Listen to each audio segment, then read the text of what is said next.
Welcome please to the JVG podcast, where these G's are gonna spread their seeds of knowledge about the league. It's flourishing with these funny catchers seem to be well read, esteemed and honest. Like the man himself, Jeff Van Gundy, they are high IQ, so cerebral and funny. So if you're on the bus, just border on the dunny, listen to the JVG NBA Tribute Show. Welcome to episode 93 of the Jeff Van Gundy NBA Tribute Show.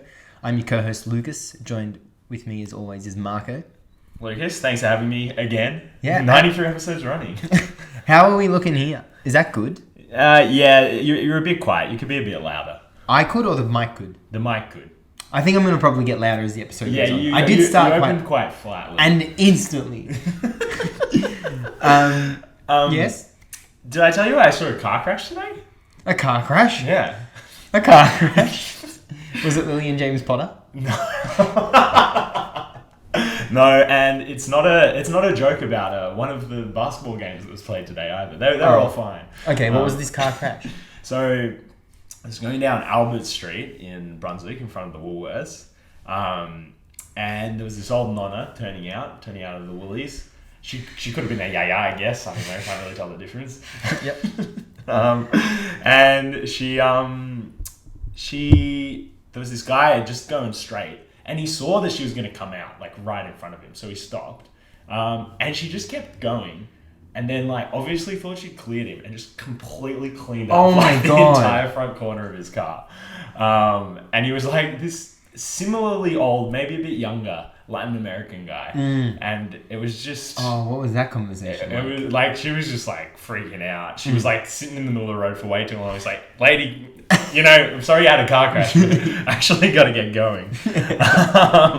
And then, yeah, I was like going past him. He's like, stop. He's like, yeah, let me take a picture of your number plate. Witness. I'm like, yeah, okay, cool, whatever. But fucking, there was like debris everywhere. Oh, really? Yeah, like it fully just took off like the whole front plastic bit of his car. It was quite. Yikers. It was quite full on, I have to say. Were they both fine? They were both fine. How fast was she going? Not fast at all. That was the thing. It was like she was, accelerating out of a right turn, obviously thinking she'd clear this guy or not seeing him at all, and just like kept going. Yeah. Oh, that's kind of boss. Yeah, I mean, I guess so. When you really think about it. Yeah, outside my building, a couple of days recently, I was walking in, and then this lady was waiting for the owner of this car to come because she had obviously reversed into it, nicked it, and then she went and parked back and then waited for the person to come so she could apologize. Yeah. And she was like, she ran out of her car when the people whose car she hit got to their car, and she was like, oh my God, I'm so sorry I hit your car. Like you can see there's a little scratch, and the guy who's in the car was like, sorry man, it's a car. And I was like, fucking oath, man. Fucking oath. So what, it's a car. It's a fucking car. So they didn't even exchange insurance information? Nah. He was just like, yeah, so what? Just gets me from point A to point B. Legend. And I was like, more of that shit. Legend. Also, if it's funny, hit my car. You have full on permission to just like nick, kiss, a little. Like if it's funny and neither of us get hurt, you have permission to hit my car. I've always wanted to do that. Oh, I hit Louis' car once. Like as a joke? Yeah, I slowly hit it. Yeah. I slowly edged my way, or rolled into it. And then, actually, Louis was in my car this other time. I just reversed straight into a tree on purpose. Why? Because I was trying to leave as much space as I could in front of my car to turn out when I eventually turned out. Yeah. But I backed into the tree. It might have actually been on accident. But I knew I was very close to the tree, and then I hit the tree, and then I just parked there. Right. You didn't go forward. You just no, with the back of my car resting against the tree. See, yeah, because me and Ned, I mean, on the rare occasion that we both have our cars at work, we like to... I wouldn't call it racing. It's more like, like playing tag on the way home. And I've always wanted to just like, because I get like right up close to the lights. I always just want to give him a little kiss on the back, but I mean, he's funny. One time I was following him the entire way home, and like, making rude gestures at him and things of that nature. And then we got home, he's like, you had your high beams on the So I was just blinding him in the mirror the entire ride home. That's fucking hilarious. Yeah. Do you want to get to the basketball side of things? I mean, I suppose so. We love talking about cars. I was gonna say we intro a lot with like traffic, bad driving. Oh my god, today's drivers. Oh my god, were they bad for you? They were bad. They were bad. I was surprised there wasn't more crashes. In fact, I almost got fucking like, what do you call it when you hit someone front on? A front-on collision. I almost got front-on collided with by a van that had like already a huge dent in like its corner. I was like, you've done this before. Yeah. You're not a good driver. Yeah. Yeah. What is it? Why? Why is it so good to just be fucking angry on the road? Yeah. It's so good. So cathartic. Yeah. It is. WNBA season starts in 3 days. Yeah, something like that. Yikers! What's the date? 3rd of May. It starts 6th of May America time. Right, so that'll be 4th of May. That'll be this. No. Starts 6th of May. 7th of May. Yeah. 4 days. Yeah. Now you got me saying. And the very first game of the season is going to be streamed on Facebook. The Indiana Dream. Mm-hmm. Did I fuck that up again? Yeah, you did. Oh my god! The Indiana Fever and the Washington Mystics. Yeah, so the Atlanta Dream aren't even playing. Yeah. Indiana Fever and the Washington Mystics are playing. I think it's going to be 9 a.m. Australian Eastern Time. Perfect. Double check it, but it's a free game of basketball. Professionals as well. And if you're at work, you can just be like, your boss comes over and is like, hey, what are you doing? You're like, oh, I'm just on Facebook. If you're at work, you're already on Facebook. Yes, exactly. And what are you doing on Facebook? Doom scrolling. Yeah. You could be watching a basketball. You could be watching the WNBA. Season tip-off. The best basketball league in the world. Who do the Aces have, Marco? We have our first game against the undermanned Phoenix Mercury, who will be without Brittany Griner, free Brittany Griner. Yep. Leave Brittany alone. Free Brittany. Hashtag free Brittany. Damn. Exactly. Like one got freed, the other one got jailed. Damn. When you think about it like that. That is, tough. We're going into the season in a pretty interesting way, where we've got one true center on our squad, Kia Stokes, who has yet to return from her Turkey, where she's just wrapping up the season there. Again, just pay the WNBA players more so they don't have to do that, so we can have our player for the first game of the season. Also, so she doesn't have to finish one season and start another one immediately after. No time to decompress. That's besides the point. I can't even remember her first name. Her last name is Mulkey. We signed her to training camp. She's like 6'7", funny blonde white girl center. I was like, this could be interesting. In our warm-up game, she had 2 points, 1 block, 1 turnover, 0 rebounds in 11 minutes of play, which it's not a good look for your situational footer. Borderline impossible. Yeah. To not unless there were no misses, that's the only excuse. And looking at the Lynx' field goal percentage here, it's not 100. So it doesn't start with a 1.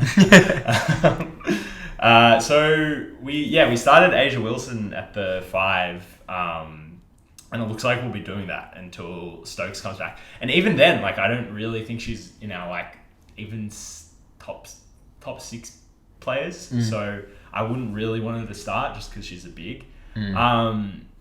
And it'll be good to go up against the Mercury without Griner, because we can be like, all right, can we make this work? Can Asia be our true center for the season? She got 3 blocks in the warm-up game. So, if she can actually provide a little bit of that rim protection, then that'll be fine. The other thing is, Becky Hammond has signaled that, this is going to be a guards league while she's coaching in it. We took a franchise record 23 3-pointers in the warm-up game, which, it doesn't seem like much, but we have never taken that many in a game before. And I feel like that number's just going to go up, Kelsey Plum only took 4, and she could absolutely stroke it all game long. If, and I would be happy with that. We're without Chelsea Gray as well. So Kelsey's going to be our starting point guard. So I think it'll just be this completely different look. I don't feel too good about this roster. I feel like it's missing some pieces. We didn't replace Cambage at all. Both positionally and in terms of getting someone of similar salary or similar caliber of player. And we just waived our first round draft pick as well. Damn. So I'm not too sure what the idea is with this roster, but I'm really excited to see Becky Hammond coach. I reckon she's gonna shift how the league plays. Damn. Like I think she's really gonna bring her own brand of basketball. It's gonna be like smaller. It's gonna be more perimeter based. She's like signaled this, and I think like we're still a good enough team to sort of like force teams to adapt to us in that way. Yeah, definitely. And even Asia at the 5, she can just take opposing centers off the dribble, like quite handily. Yeah, it's not a problem offensively. I think it's defensively. Well, maybe maybe the game plan is to just play the opposing center off the floor. Yeah, true. Nice. Yeah.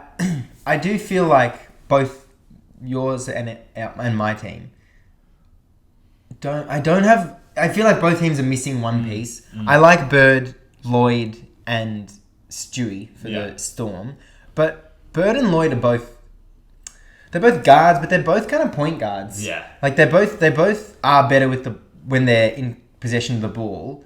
And Lloyd can play off ball, but I think we're missing some height. I want to see how Ezzy looks early in the season because I feel like Mercedes Russell I think she's at her peak already, and it doesn't fill me with confidence. But I do want to see how Ezzy looks because I would prefer like just a steady center next to Brianna Stewart, rather than just like this low key lumbering oaf in Mercedes Russell. Although she is very strong, and that is like that goes well against opposing bigs in the WNBA, especially because they post up the bigs a lot more than other leagues. And our first game is against the Lynx with Sylvia Fowles, who could just feast on Magbegor. I keep saying McBeggar because of that like a joke we made. No, the guy. Yeah, the guy who kept saying McBeggar. Who was it? No, the Olympics commentator. Yeah. And the world finds what a throwback. McBeggar. If anyone knows, by the way, the Channel 7 Olympics basketball commentator on the 7 Plus app, please get in contact with us. We've been asking for almost 12 months now. He was so incredible. Yeah. It was so funny. So iconic. And yeah, so the Storm roster doesn't fill me with confidence as well. Yeah. I think Stewie will have like an MVP season. And our rookies, Avina Westbrook looks pretty ready to go. Yeah. But I just still feel like we're missing a big, and when Griner hopefully returns to the league, and Cambage is in Los Angeles now, and I just think that they could really dominate against us, both of those bigs, and that's honestly like winning or losing a game or a series. Yeah, and there's no indication that the center is going extinct in the WNBA. Like Griner was just so dominant in the playoffs last year, and even Chicago, like Candace Parker wasn't the focal point of that team, but she did such a good job. And Stephanie Dolson, like their backup, was like so handy, and then ended up getting herself who's she playing for this season? The Liberty, New York. She's playing for New York. Yeah, like she's gonna have a bigger role in that team, based off like how she played in the finals. Yeah. And so I think both of us lacking like that sort of top caliber center, like it's gonna be a problem. Like like there's no indication that you're able to sort of stop teams that do by going small or anything like that in the WNBA yet. Yeah. Well, other than your suggestion. Well, I'm just saying it could happen. It could happen. This could be the year. And then we have each other, game 2. Yeah. The grudge match. Actually, I think you guys will probably win. Really? I just don't feel so confident about the Storm. I think losing Katie Lou Samuelson, although she wasn't like a world beater, she was really handy. And that's what you need to be. Like if you're next to Bird, Lloyd, and Stewie, you need a handy center, a steady center, and then a good wing. And Samuelson was that. Yeah. And I liked every time she shot the ball. Like if she was open, I don't know what her numbers are, but I felt like it was good offense. Yeah. And she only would have shot like 3-4 threes a game. Yeah, and so I'm also interested to see how Gabby Williams looks, but I think that's the main thing. Yeah. That what I'm foreseeing is a downgrade.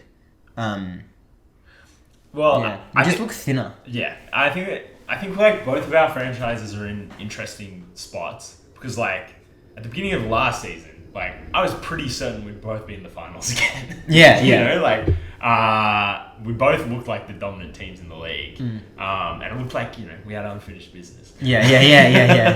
And then like I don't know, like we were really underwhelming. The way our season ended was really underwhelming. Obviously, it was like Kemba's absence, but then now we just don't have her at all. Like that's like a huge loss. And so I think we're like with Becky Hammond coming in, this is going to be like a reworking of how we play basketball. And for you, it's like let's run it back one last time. Yeah. Let's do this. Yeah. So I think we're in different stages. I don't mean that in a like that means you're gonna win or like we're gonna underperform. I think it's like it'll be good to see us play each other in sort of like those different stages of the franchise. Yeah. So 9 a.m. Aussie time, I'm pretty sure, on Friday. Have I done it again? Yes. Fever versus Mystics should be a free game on Facebook. Should we let's just it's actually on Saturday. Saturday the 7th of May. Saturday the 7th of May, 9 a.m. Beautiful. There you go. And then we're playing each other Monday 9th of May, 12 p.m. Yeah, there you go. These numbers. What do they Stop mean? going in. Now, before we shift over to the NBA playoffs... I forgot we're doing a video pod now as well, so I probably shouldn't look like that. Like, head in my hands thinking. It's authentic, Yeah. People don't want us to be like, ooh, ooh, ooh. Some people might. Before we move over to the NBA playoffs, Nick Visser, avid listener. That's a bar. I was going to say Spurs fan, but he doesn't have a team. But ask the very leading question. Who is the second best player of our generation, and what does Steph Curry have to do to become it? And I think he suggested that KD is the second best player of the generation. That was the inference. Yeah. Now, first of all, what are we defining as the generation? I'm glad you asked that. Well, I think it's really interesting. I think like players who are in their prime or like young to the end of their prime, from sort of like when LeBron went to Miami to when LeBron won in Los Angeles. I think that's the generation for me. Okay. So like for me, that means like the best players are really LeBron James, Kevin Durant, Steph Curry, Kawhi Leonard. Like those are the players that like took teams to the finals and either won a championship or fell short. It's not counting Kobe Bryant or Tim Duncan or Dirk Nowitzki, who like all were good and achieving in that time period. Yeah. I called it from like 2010 until now, so roughly the same time. Yeah. In fact, exactly the same time. I think it's been... Everyone knows that number one is LeBron as well, but let's just say it as well, just in case. Yeah. How do you want to answer this question? Well, I mean, I think he is. Like, I mean, I do agree that Kevin Durant is on paper and in skill set, not on paper, in skill set, he's like the more complete second best player of that generation. Like, you watch him play basketball and you're like, okay, this guy he's so good at so many different things. But so is Steph Curry. We're so past the point of being like, oh, he's a 3-point specialist. Like he leans on that or whatever. Obviously, it's an enormous part of his game. We know how good the rest of his offensive game is, like inside, off ball, playmaking. But he isn't the complete player that Kevin Durant is, because like Kevin Durant is a really good defender, and especially in his prime. However, Steph Curry, like, he had, the first unanimous MVP season of all time. He won 3 championships. He was, I just don't doubt that you would say he was the most important player in every single Warriors finals appearance. Like, that team is built around him. Yeah. Even when Kevin Durant is on that team, like, it still runs off Steph Curry's magic. And Kevin Durant, as good as he is, I just don't think his achievements stack up against Curry's in the same way. And I think that KD's achievements did come in something that Curry built, funnily enough. Exactly. I think that, like, I don't know what the time period is, but I think KD was, like, by far and away the second best player for so long. And based mainly on, like, eye test, which I really like. Which I like that was just, like, the order of, like, players was, like, LeBron, KD. Why? Because they just are 1 and 2. Everyone can tell that they're just 1 and 2. Watch any basketball game with one of them in there, and you'll know it immediately. Yeah. I as we tend to agree that Steph already is the second best player this generation.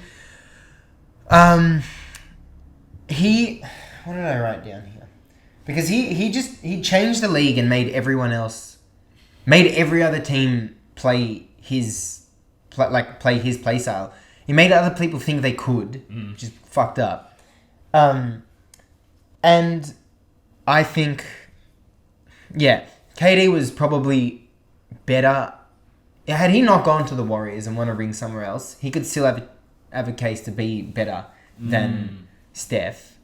But yeah, his achievements came in the context of the house that Steph built. Now, I'm really annoyed that the 4 players you mentioned were LeBron, Steph, KD, and Kawhi to start this. Because I think Kawhi also has a chance to be. Yeah. Because if he wins another ring and a Finals MVP in a different situation, that's 3 rings and 3 Finals MVPs in 3 completely different situations. And that's really hard to argue with. And also, it would be at least over 9 years. You know? Yeah. And I would still go with Steph, and I would still probably go with KD. But yeah, I think that Kawhi has this like smoky chance, and then I also think Giannis, although he might be like a next generation, but Giannis does have a chance as well. I think Giannis is the next generation. Okay. Well, so who's the youngest out of them? Kawhi? What is he? 31? I want to say 30. Okay. Wow, searching on Wikipedia, I never do this. Yuck. He is 30. And what, Giannis is 27? Yeah, 26 or 7. So, and I think last year's finals was like the start of a new generation, if that makes sense. That's fair. So any achievements that like LeBron, probably not, Steph, KD, Kawhi have from here on out, they're like, it's like Tim Duncan winning a ring. It's like, it's not like Dirk Nowitzki winning a ring, but it's like, it's that same thing where it's like, wow, these guys were dominating the league for 10 years and they're back for one more. And I think that next generation is obviously, it's Giannis, Embiid, Jokic. That's pretty much, we can pretty much put that in writing. Here and there. But then that next generation is going to include like Ja. Yeah. Probably Zion. He's still a bit of an unknown. Probably Tatum. Yeah. Which does pain me to say. Devin Booker. Oh my god! After today, there is no. I think he's coming. But this is what I was thinking about last year's finals. It's like, okay, Giannis. It's like LeBron, right? You know, he's obviously been really good for ages. And then he's won the first championship that sort of opens his era. Yeah. And I think it is Giannis's era. Like, damn. Okay. If you watch the Bucks game today, no spoilers, but yeah, it feels like Giannis's era. Yeah. Yesterday, sorry. Yeah. And then it feels like that Suns team. It's like, okay, Devin Booker is going to be good enough to be taking that Suns team to the finals when Chris Paul retires. Yeah. Like, obviously he'll have help. Yeah. Obviously he will have another good player there, but it'll be Devin Booker versus Giannis if there's a Suns Bucks finals in 2025 or something like that. Yeah. Like, without a doubt. Booker's shot making has been unbelievable. I feel like it was pretty consistent last playoffs, maybe a little bit patchy, but this playoffs so far, it's been unbelievable. Yeah. And yeah, just I think if he can consistently do it for the rest of these playoffs, then I'm trying to make the comparison of like who he would be if Giannis is LeBron and like Jokic and Embiid are KD and Steph. I don't think Booker's actually good enough to be the Kawhi of that gen. No. But I'm saying if he, I don't know. Now I'm getting pedantic. I know. But then it's like, I mean, one of the things that make Kawhi so great is just like how two-way he is. I mean, that's the same with LeBron. It's arguably the same with KD. And then it's definitely the same with Giannis and Embiid, right? And then Steph's sort of like the outlier there. It's like, obviously, I think Jokic is... Oh man, again, why am I making these comparisons? But Jokic is the Steph in that situation, and like he's the outlier. Like he's a good defender, but he's just like astronomical offense that sets him apart. You know, if he wins the MVP this season, then it's sort of like, okay, yeah, he's got to win a championship in the next 3 years. Like I think that's what he has to do to sort of put himself in that top 3 permanently. But I don't think Embiid's a... Yeah. I'm getting way ahead of myself here. So yeah, hopefully that answers your question. Yeah, my final answer is that it is Steph. Mainly because he changed basketball. I think that KD, you know, 1-on-1, or if you go 5v5, and then make them both 6'7", I think KD is probably better. Oh man, I don't know, but I think just from like judging by their accomplishments and how they changed the league, I think Steph is the second player of that generation. Yeah, and I think it is. I think it just does come down to accomplishments, championships, MVPs, finals runs. Like, you could say KD was blocked a bit in that early 2010s by like good teams in the West, and obviously that. Okay, I don't think that OKC team was ever going to beat that Heat team on any day of the week. But Steph was part of the most. There wasn't a question about who was going to stop that Warriors team. It happened twice, but it happened in quite spectacular. Like the 2015 finals, 2016 finals, and 2019 finals are like, wow, that's insane. Yeah, that's just such an incredible run to even challenge Steph's Warriors. Yeah. Well, do we want to get on to Steph's Warriors again? Yeah, damn, let's go. The 2021-22 second round is underway. Dubs Grizz. Well, I feel like the Warriors. I want to just sort of talk about like what each team took away from the first round. Yeah. And I don't really know what the Warriors took away from the first round. Yeah. I think there's just a complete confirmation that Jordan Poole is the guy and he can achieve in a playoff context. But I don't think they quite figured out like what his role is. Or like what any of their 3 guards like role is in their offense. And I sort of hope they would by now. I sort of hope that they would be absolutely sure how they were going to play Steph, Clay, and Poole together. And I think there's still a bit of an uncertainty. And it was obviously like it was Poole who really powered them to the win today. Like today or yesterday? Yesterday. Sorry. Yeah. I keep You're on America time. No. Yeah. Antarctica. No. Antarctica. But like I think they're going to win this series quite easily. Yeah. Despite how close that game was. But I don't feel like they're quite set in their feet yet, if that makes sense. Yeah, no, that's fair. I think Aless has an article that'll be coming out shortly on the deep2.com talking about what he learned from, or like his analysis and recap and takeaways of the first round, and just the importance of experience. And I think that's the story for the Warriors and the Grizzlies. Yeah. And I think the 2 seed ended up being really important for the Grizzlies because playing against the Timberwolves let them make a lot of mistakes because the fucking Timberwolves took that mistakes competition challenge and just ran away with it. They made so many. But that was my takeaway for the Grizz was like just slow down, just control yourselves. They were the better team than the Timberwolves, but they just lost control of those games so many times. It was like you're not in control of the other team. You're not even in control of your own offense.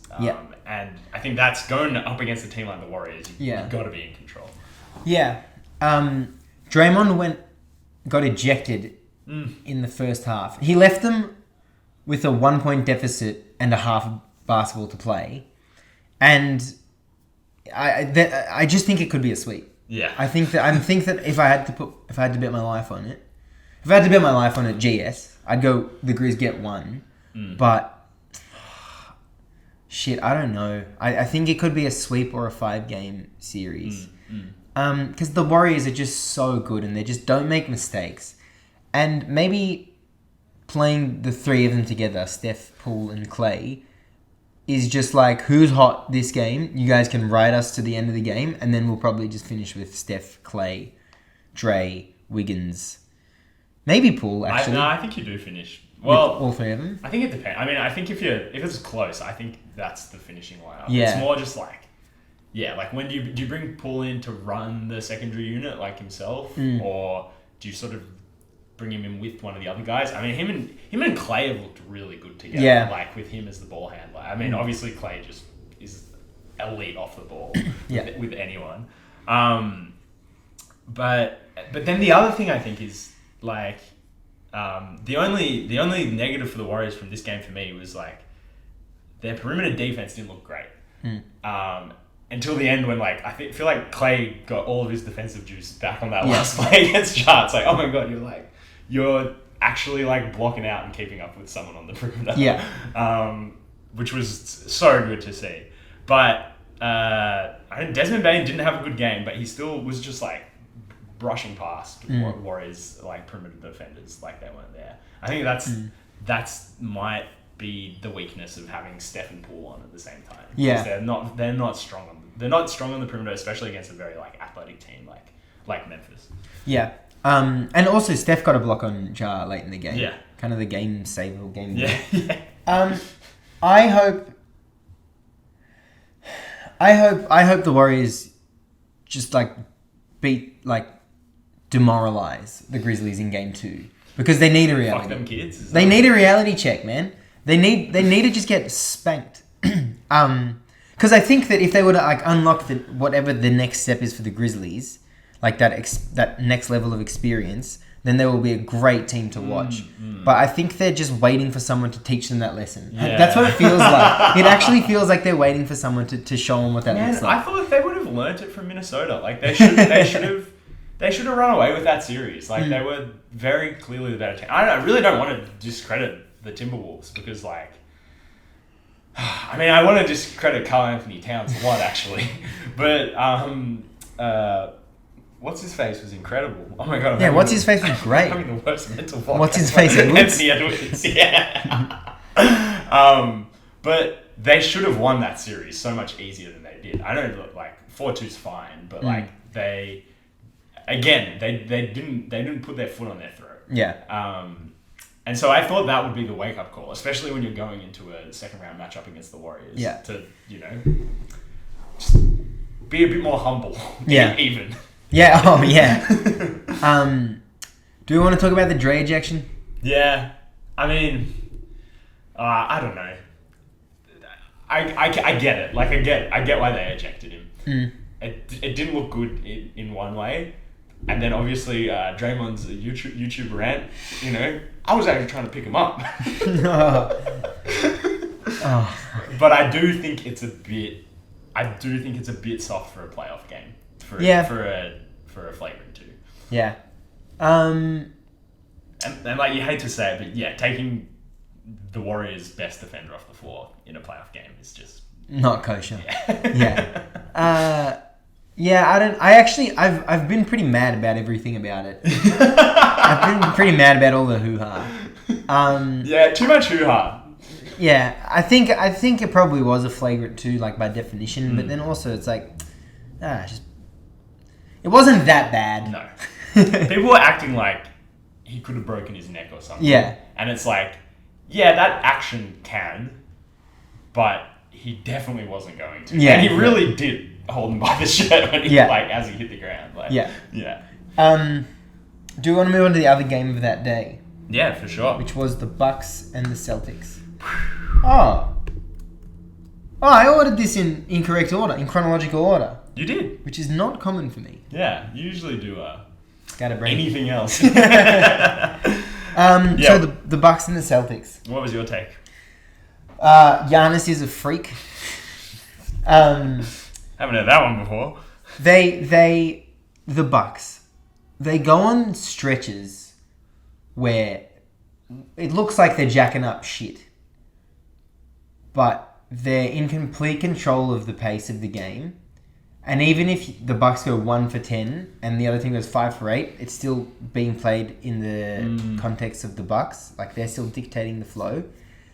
And in those stretches, it looks like they just want to get stops. It looks like they want to just completely kill your momentum. They want to get down the other end of the court. First person that's open, shoot it. Yeah. When we get back to our end of the court, we're gonna just hound them for the next 4 minutes. They're gonna be clueless after that 4 minutes.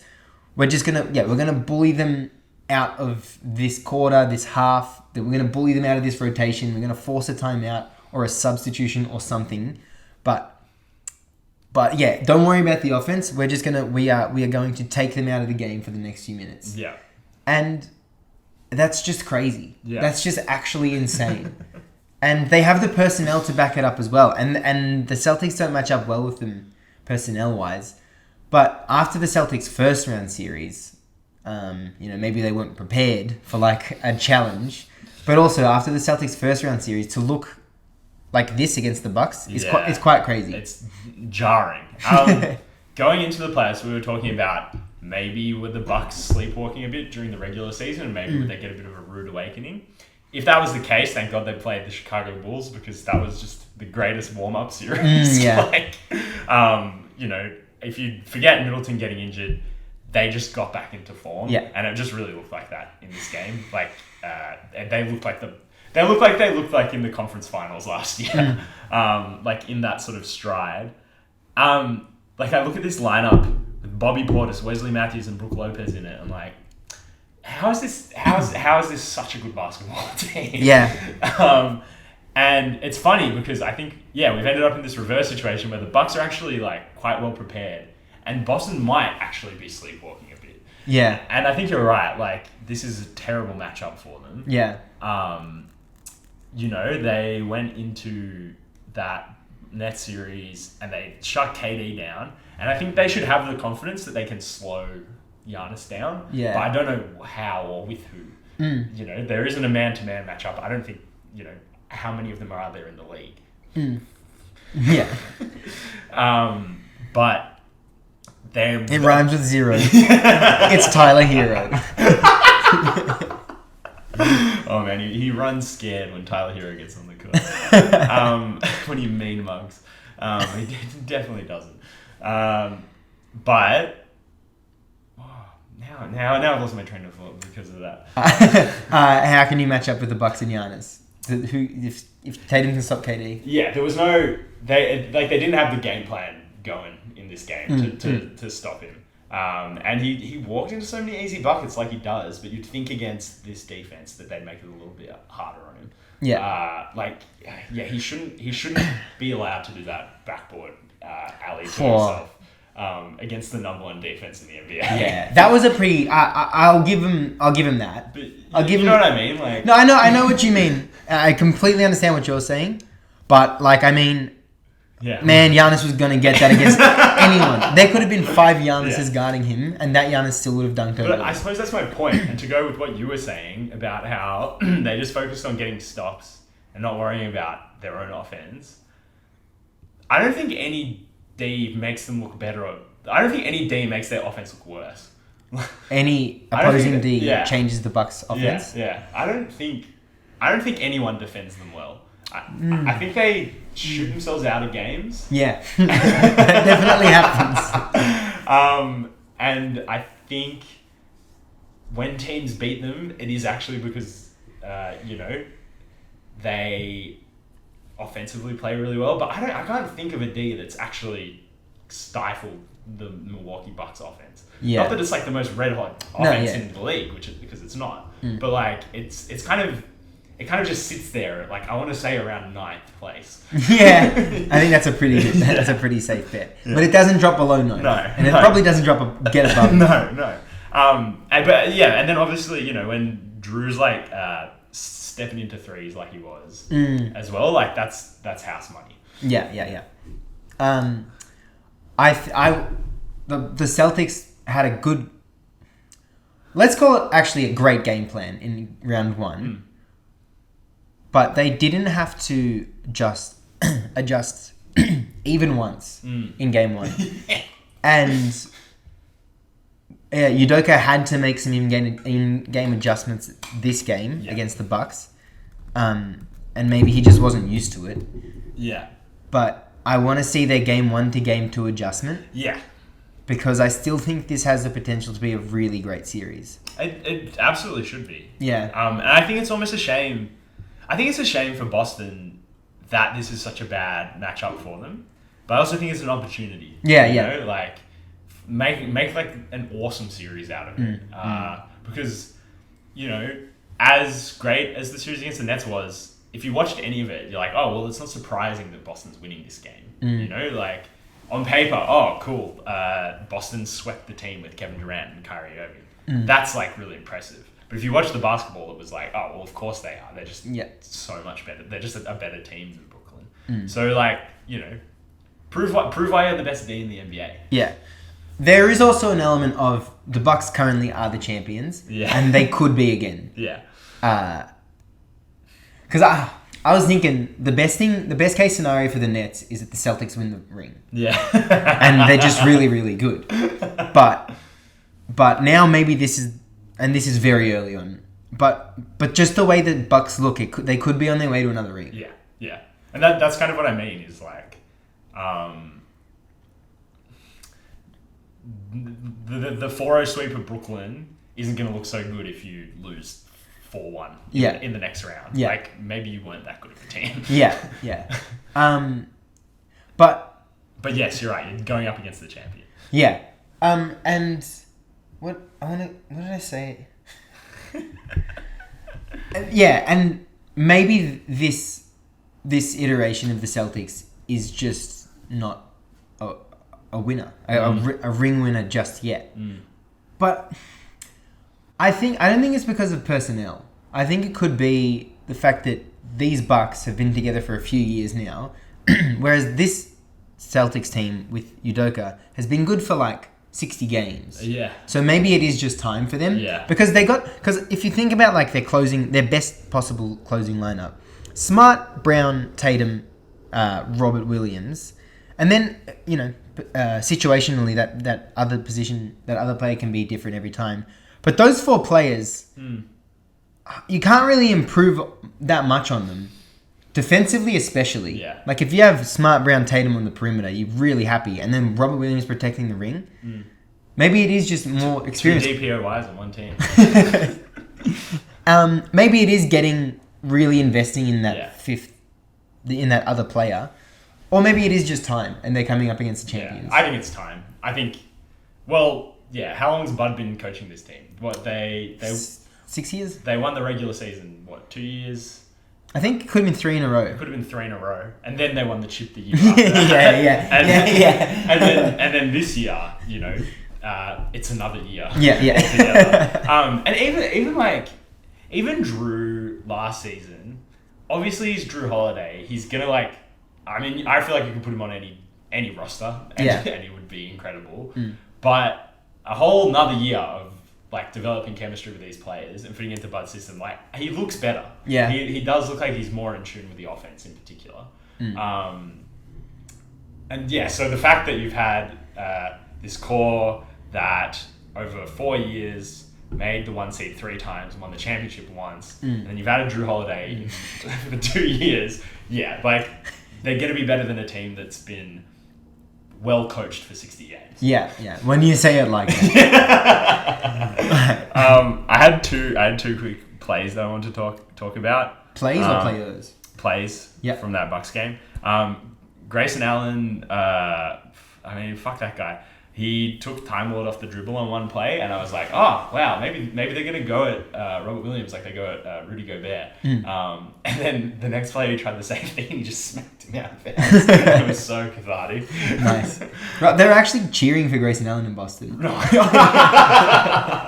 That'll show those Milwaukee fans, those milk drinkers. And then there was this great one where Giannis was driving and Drew was standing in the dunker spot, and Giannis faked, scoot past to him, and he just did a little 3-foot jumper. Yeah. And it was so everything's wrong about this picture. Yeah. The inverse. But again, yeah, I think Giannis is the best player in the NBA if he can do that on top of everything else he can do. And then Drew finishing in the dunker spot. What the hell is that? So funny. So funny. So crazy. Yeah. God, yeah. Fuck, Drew's good. Yeah. All right, shall we move on? This morning, Yeah. 76ers versus the Heat. 76ers at the Heat, I should say. Man. This looked like a massacre, and then it looked a bit more competitive, and then it kind of ended in a massacre. Yeah. And I think it was a massacre.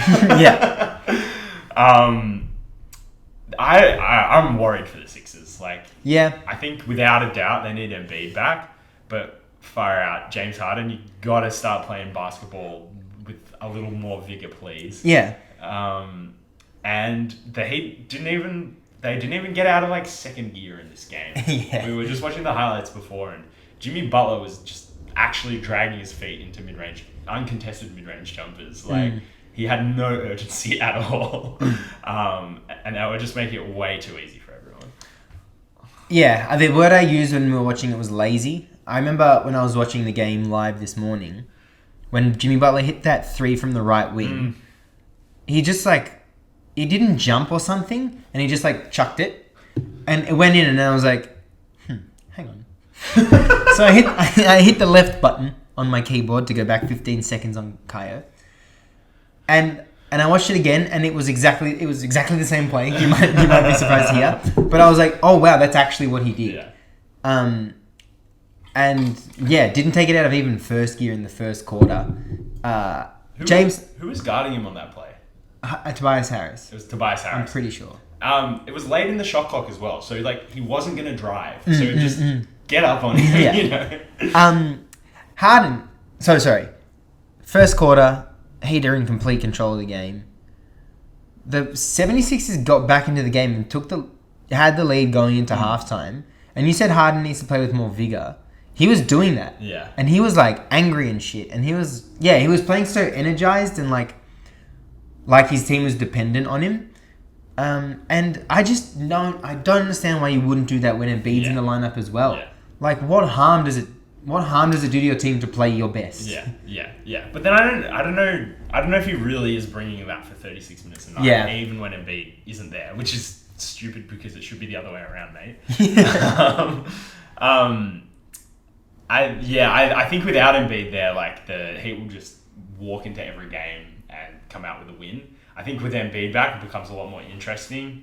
The Bam Embiid matchup will be really, Bam defending Embiid will be really interesting. I think just how that will break down Miami's whole, obviously Embiid does this, but how it will break down their whole defensive system. Yeah. Because right now, I reckon there are 4, and Kyle Lowry isn't even playing. Yeah. There's 4 or 5 players who I'm pretty comfortable guarding anyone on the Philadelphia 76ers except for Joel Embiid. Yeah. Bam can switch on to anyone. Jimmy is there's no one big enough to really bother Jimmy or PJ Tucker. And then Kyle Lowry is just gonna. Do you know what's his timetable? Is he just missing one? I don't know. He missed the last game of the first round as well. Yeah. He also had the sickest. He had not the sickest, but he had such a good fit on courtside today. Yeah. So different. I feel like that's not very NBA style. What was he as well. wearing? Oh man, gotta pull it up. While you pull that out, anyway, they're saying he could return for game 2, and I think that just takes one of the Sixers guards completely out of the game. Given the fact that any switch that you make is going to be favorable for Miami. But with Embiid there, then it's a different story because you kind of got to have Bam on him the entire time, and you got to double him probably half the time.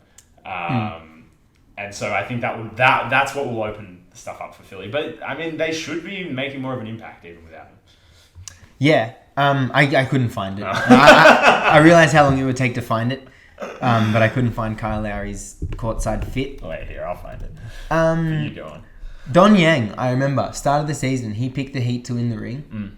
And I was a bit doubtful, but then as the season progressed, I really wanted to go on the pod, or just talk to him about it, like why he picked the Heat. Because man, I was thinking Bucks Celtics was going to be the good series, but now I'm thinking Heat Bucks is going to be a really good series. And I'd be really happy for either of them to represent the East. I would pick the Bucks in that series, but let's stay on this game for now. Is this the fit? Oh yeah, You're right. That's not very NBA, but it's so fresh. Clean. I want that. I want to start wearing stuff like that. You probably played 36 holes. I don't get that comment. He played golf. Yeah, but there's... It's usually 18. Like 18. He's fit. Anyway, let's move Got on. him. Yeah, you reckon Heat Bucks? No. So sorry. This game with Embiid out. Yeah. Look, probably a sweep. Yeah. But I would like to see the 76ers do to Bam what the Raptors did to Embiid. Bam can hang with anyone. He's like in such good condition. He can guard legit every position. But just roll out Paul Reed. Is it Paul Reed or Willis Reed? No, Willis Reed's the old. Paul Reed, yeah. Paul Reed, DeAndre Jordan, Paul Millsap. Fucking any other big you have have on the roster. That's it, bud. Just occupy Bam the entire time. Right, okay. When you're on offense, your player sets screens. Put Haslam on it. Wrong team. Oh, wait. Alright, yeah. When you're on offense, whoever Bam is guarding is setting a screen somewhere on the court. Or they're running dribble handoffs. They're constantly actioning. They're constantly playing. Every time he cuts through the key, bump him. Every time he gets into your space, wherever your defensive position is, hit him. You have 18 fouls between the three of you. You use the game plan is completely changed. Embiid's out of the team. The center is not a target anymore. So you need to find a way to occupy Bam in other ways. And then if the Heat adjust to that, that's also a win because then they've made an adjustment to your game plan. Yeah. But just the no one else in the front court or in the center position for the 76ers is even 4 tiers within how good Bam is. Yeah. So you're not going to win that matchup or get any edge in that matchup on basketball. Yeah. It has to be beyond basketball stuff. Well, all I'd counter with is, would Doc Rivers do that? Probably. Definitely not. And in fact, he was basically trying to go small in this game,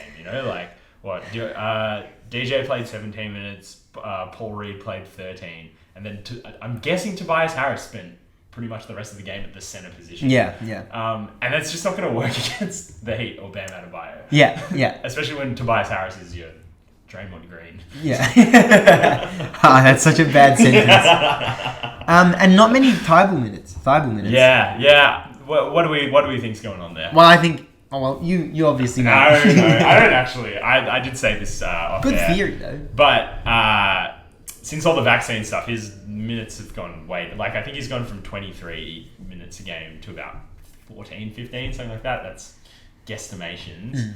After the experience Harden had in Brooklyn with Kyrie being the only guy who can see that the Emperor's naked, he doesn't have his clothes on. However you express that fable. Great game, by the way. And then he's gone to Philly. Obviously, it's not the same situation. It's a role player, not your $40 million a year point guard who thinks the earth is flat. But he's probably not too happy about it. Yeah. Either way. And I think Doc doesn't want to have to rely on this guy to win playoff games. But he should be playing 25 minutes at the very least, I think. So first round we theorized that Doc didn't want to be reliant on him because he couldn't play in Toronto. Yeah.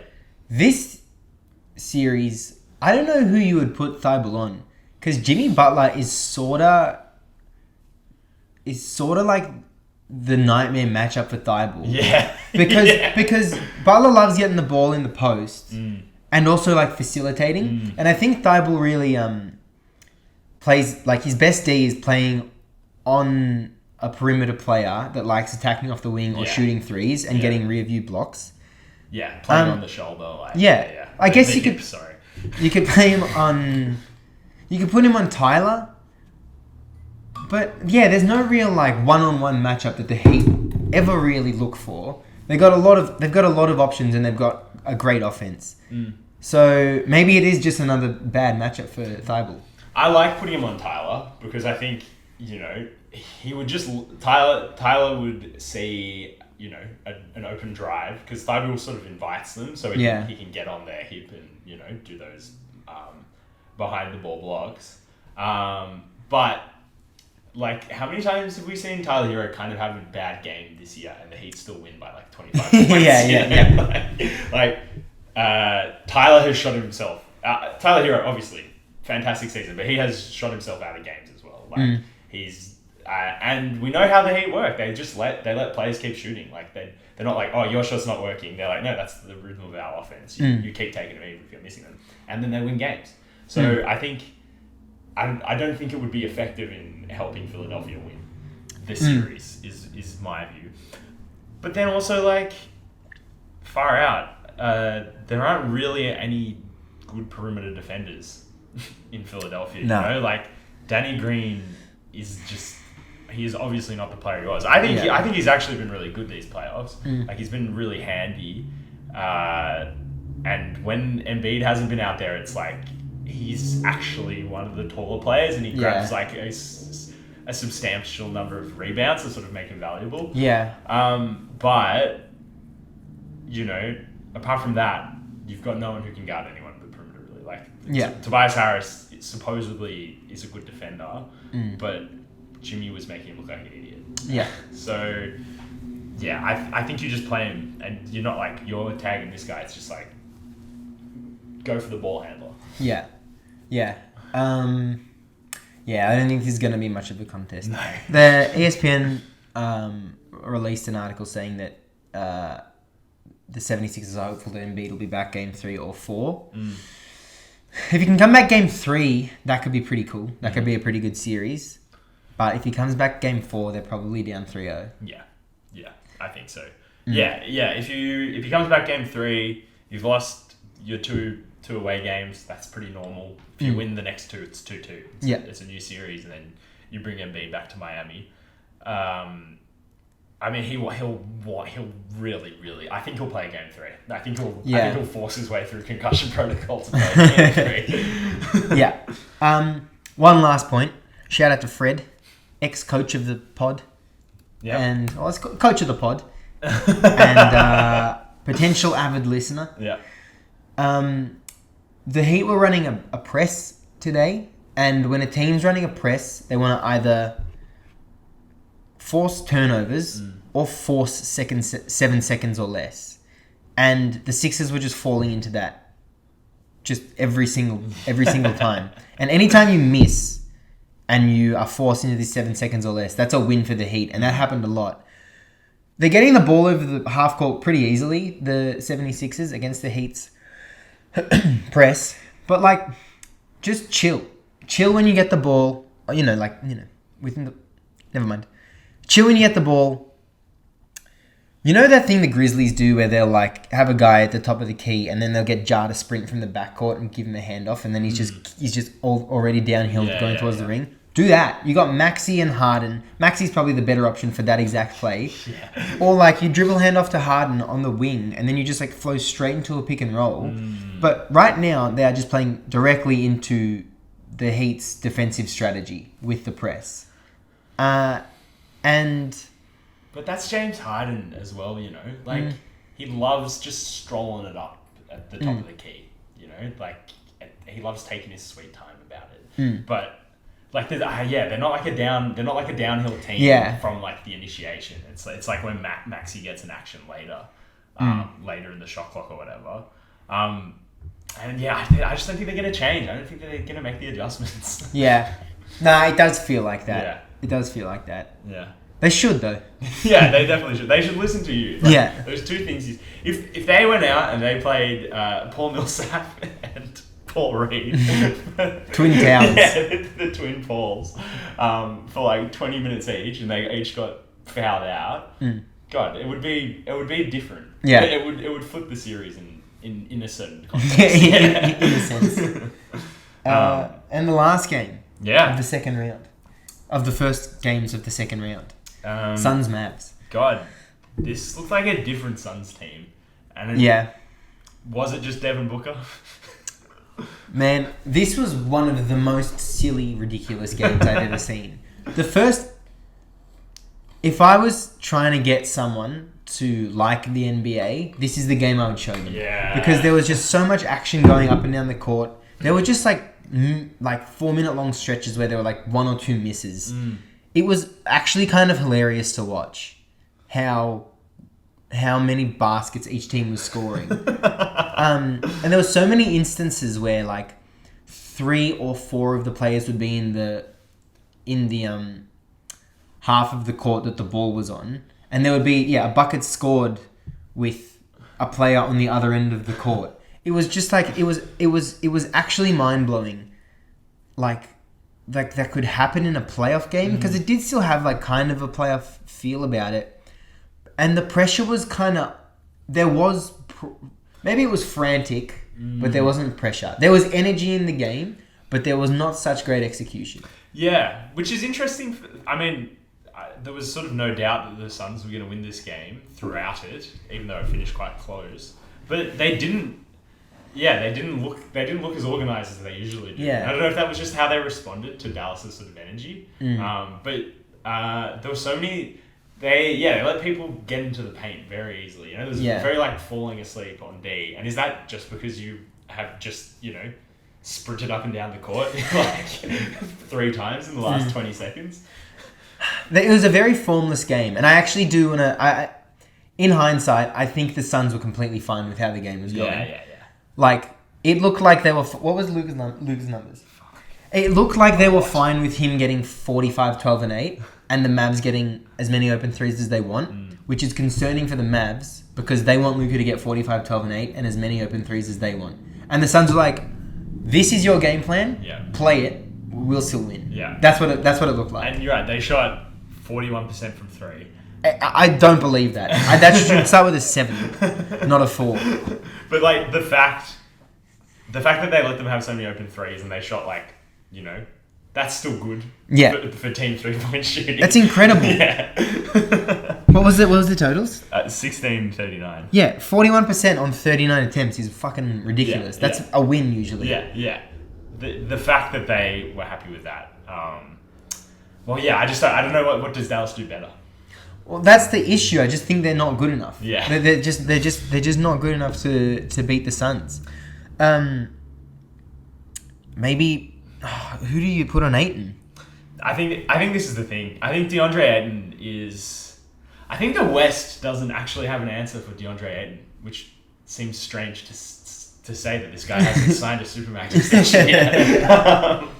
But like, Ayton was honestly just very quietly the second best player in the series against us. Brandon Ingram was obviously the best player, but like we had just no game plan to stop him. We did it okay in game 4, but that wasn't like put someone on him. That was like just stop him from getting the ball. Yeah, like intercept passes on the short roll to him, or just like strip him when he's posting up. And it was the same here. It's like, what on earth is Dwight Powell gonna do with DeAndre Ayton? Yeah, like he's gonna get every single shot he wants, and like that almost felt like the difference for me. Like obviously there were both like great performances from. Yeah, like obviously Luka's gonna do what he does. He created so many open threes. It was so interesting watching them like not help on Luka pick and rolls because they knew he'd be able to find the player that they were helping off. And they were just like, no, we're just going to have to take a Luka layup because the alternative is an open 3. And then like they let the open 3s happen. They were like, okay, well, like they were just so happy to sit back and let Luka do his thing because I think they knew they could. I think it was like they knew DeAndre Ayton was just going to score that many more points than inside the paint and the Mavs could manage. If that makes sense. Yeah, I wrote down shout out to Kleber, shout out to Ayton, because Kleber has been so consistent from three. Yeah. And then also shout out to Ayton for not getting played off the floor like the Mavs first round matchup center, because Ayton can defend and score. Because every time Kleber would hit a three, it felt like Ayton would come down and just shoot over him, finish over him, and you're trading threes for twos. And Kleber was ahead in that matchup in the first quarter, but you can't sustain that, especially for like a moderate volume shooter in Kleber. And Ayton kind of has license to shoot anytime he has Kleber on him, and ended up getting game high 25 points. Well, team high, I guess. No, team high 25 points, and also in a game where CP3 and Devin Booker played incredibly. Yeah. Back to Devin Booker, I think if he were to maintain the scoring he's maintained this playoffs through the rest of the playoffs, I think he has to be an unstoppable scorer. I think he has to be considered an unstoppable scorer. Yeah, right. Because today, I don't know what his numbers were, but when he was he looked unstoppable. He shot 7 of 20. That's crazy. That's so crazy. He took 3 heat checks at the end of the first quarter, all misses. Yeah. So let's take 7 for 17 still isn't that good. Yeah, but it's not terrible. Yeah, but I mean, he was still on a winning team, and he had 9 rebounds, 8 assists as well. Yeah, so it was 23, 9, and 8. Yeah, really solid game. Jordan Poole numbers. But I think to keep hammering home my point about DeAndre Ayton, fuck, this guy's crazy. You know, he shot 66% in the playoffs over his career. Wow, over his career. That's a run to the That's a run to the finals. And then, like a round and a half. In the next year, but that's not going to change for the rest of his career in Phoenix. That's like how he's going to perform in the playoffs. And I think watching like Memphis, Minnesota, and then watching Memphis against the Warriors, it's like you need something that you can do on the offensive end to calm things down when they've just scored a bucket, right? And like you're saying, when Maxi Kleber hits a 3, you send DeAndre Ayton down the other end and you get him to get a 2. And he must be one of the best players in the league at doing that. Just going and getting you 2 points 12 times per game. And not much more. Yeah. But I think that's just such an important part of the Suns' offense. And I think that's how they stay in control of games when they're up, when they're down. Is just how solid DeAndre Ayton is. He's not gonna commit a stupid foul. He doesn't take stupid turnaround baseline jumpers anymore, except that one that he took today. And he hit. He just goes and does what he's good at consistently. When you just need that calming presence on the offense. Yeah. It is crazy to think they didn't extend him. It really is. Like a top 5 any position in the league is probably on a max deal. Yeah. So I'd say he's a top 5 center. Yeah, I just think it's the way they use him. It's not as like someone who takes over the game. It's just as as your anchor, as your dead weight. Like it's a bad word. He's just like this comforting weight to have in your pocket. Yeah. And it's like I just know that I know Ayton. If no one got me, I know Ayton got me. The Suns looking. The Suns Warriors series. If everything goes well and according to plan, and everyone's in good health, that's going to be so much fun. Yeah, and look, I think it's going to be the first real challenge for both of them as well. Kinda, it does kind of feel like that. I think the Suns really fell asleep in their series against us. Yeah, but then if Devin Booker doesn't get injured, how does it go? Yeah, I think.